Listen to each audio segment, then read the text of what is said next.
Olá, querido aluno, querida aluna, tudo bem com você? Espero que tanto com você, como com sua família, seus amigos, seu ambiente de trabalho esteja cada vez melhor, tá bem? Vamos hoje introduzir a unidade 1 do nosso conteúdo Doutrina Social Cristã. E na unidade 1 nós temos primeiramente uma pergunta: por que uma doutrina social cristã? Ao lado dessa pergunta eu coloco uma outra. Quantas propostas de organização social você conhece? Certamente você me diria muitas. Cada partido político, por exemplo, hoje constitui uma proposta de organização da sociedade. Se você olhar direitinho, lá nos propósitos, você vê que são bonitos. Pena que a teoria está muito longe da prática, mas são propostas de organização da sociedade. Agora, a igreja, ou melhor dizendo, os cristãos, também possuem uma resposta para os problemas sociais.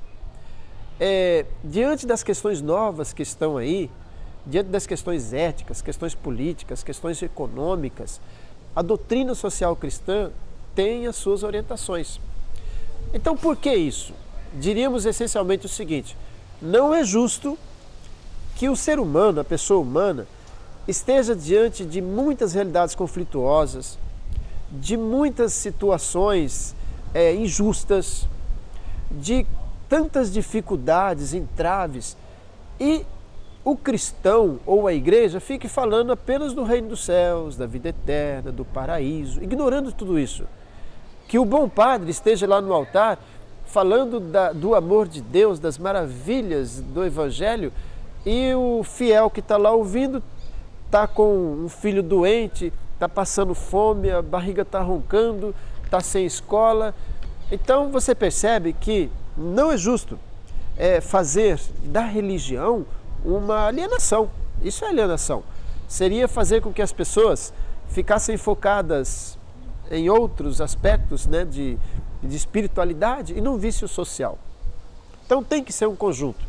Por isso, doutrina social cristã, social.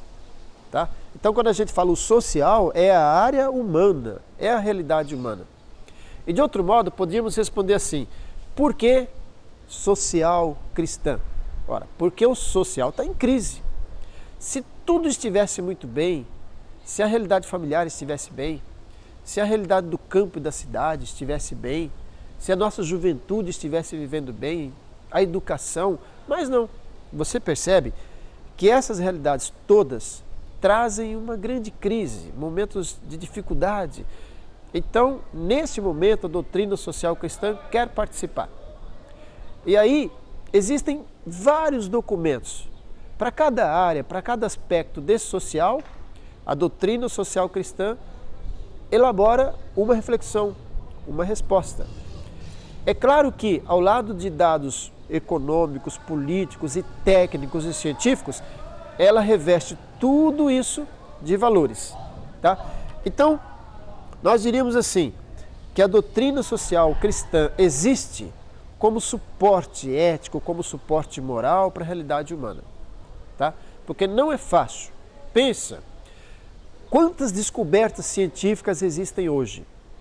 E são descobertas importantes, mas que se elas não tiverem uma mediação ética, essas descobertas todas podem depor contra a dignidade do ser humano.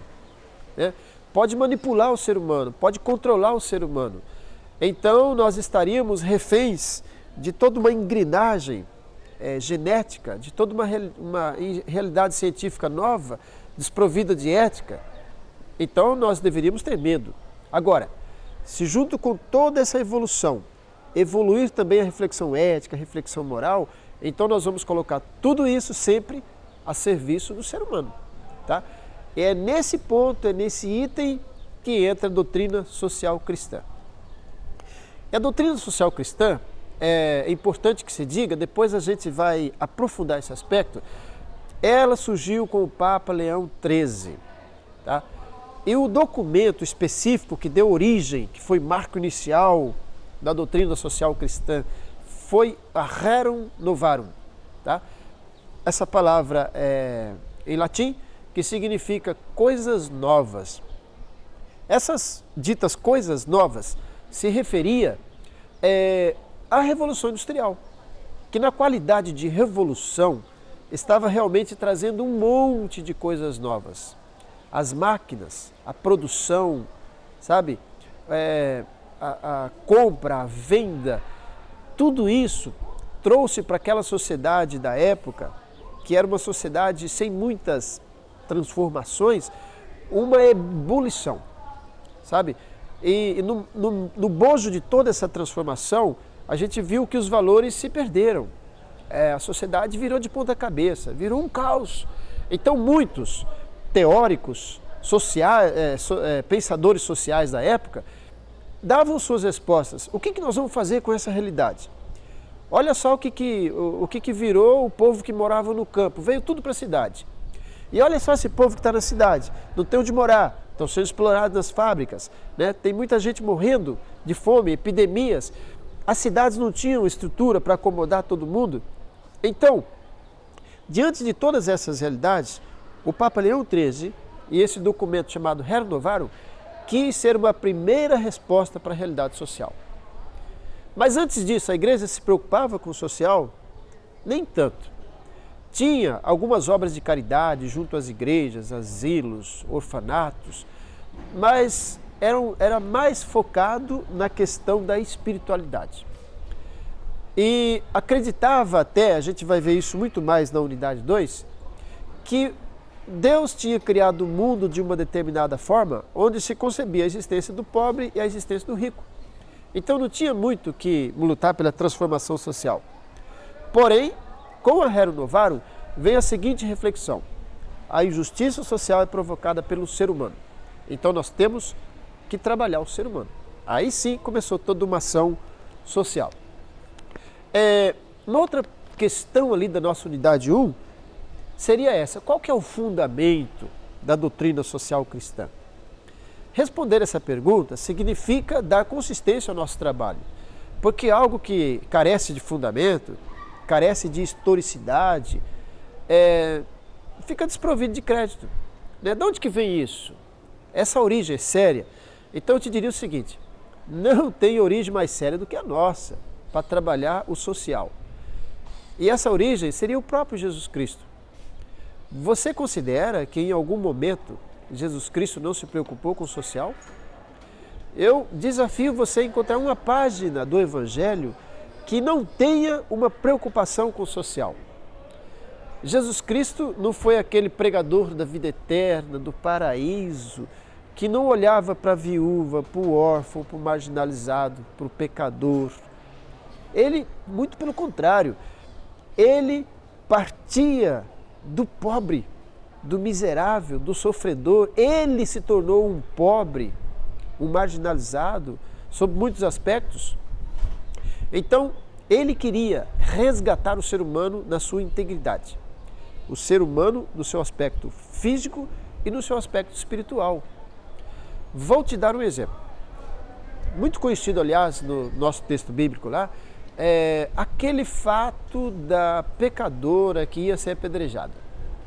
Ora, se Jesus Cristo se preocupasse apenas com o espiritual, vamos considerar que ele, diante da cena, se aproximasse daquela mulher, perdoasse todos os pecados dela e dissesse para ela: olha, a lei é clara, você foi pego em adultério, você pecou, então vai ser executada a lei, ponto final. Agora eu garanto para você uma salvação, vou perdoar todos os seus pecados. Não, Jesus Cristo, ele salvou aquela mulher integralmente. Ele fisicamente a preservou. Mulher, cadê aqueles que iam te apedrejar? Eles foram embora. Pois é, nem eu vou te apedrejar. Entendeu? Então, isso é fundamental. Fisicamente, aquela mulher foi preservada. E espiritualmente, ele disse: teus pecados estão todos perdoados. Então, você pode percorrer o Evangelho e você vai ver sempre isso.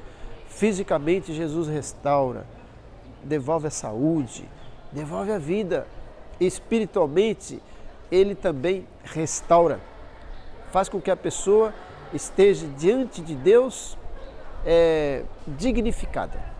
diante de Deus e diante dos homens. Então, Jesus Cristo é o fundamento da existência dessa reflexão social cristã. A ideia seria mais ou menos essa. Se nós acreditamos em Jesus Cristo e o seguimos, nós devemos, de alguma forma, fazer o que ele fez. Então, diante da injustiça, diante da difamação, diante do sofrimento, a gente não pode ficar de braços cruzados.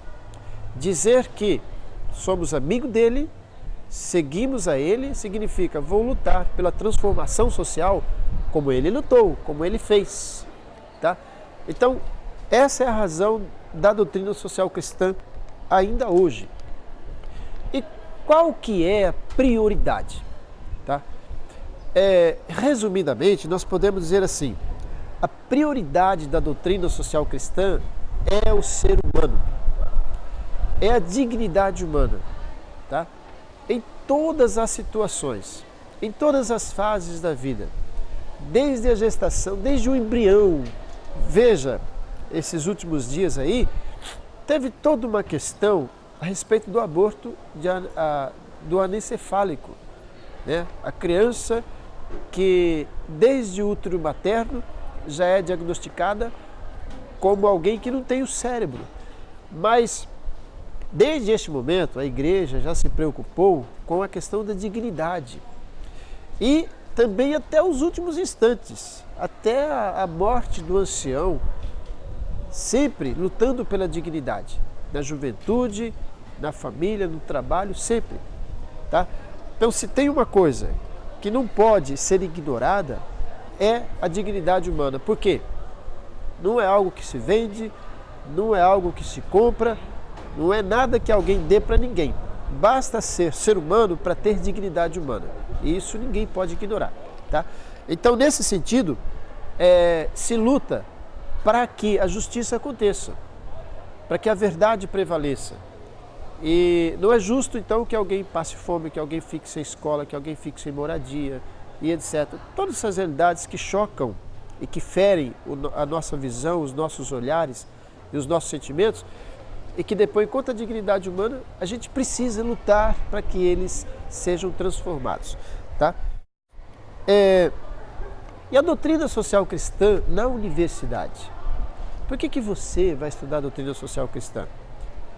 Então, resumidamente, também é o seguinte, nós da Universidade Católica não queremos apenas aquele profissional perito, especialista, o cara mais perfeito dentro do aspecto científico, mas desprovido de ética e de moral. Ele pode, de repente, colocar todo o seu conhecimento a um proveito pessoal, a proveito de um grupo, e pode, talvez até, como acontece com muitos que estão aí hoje em esferas importantes da sociedade, ser levados pela corrupção.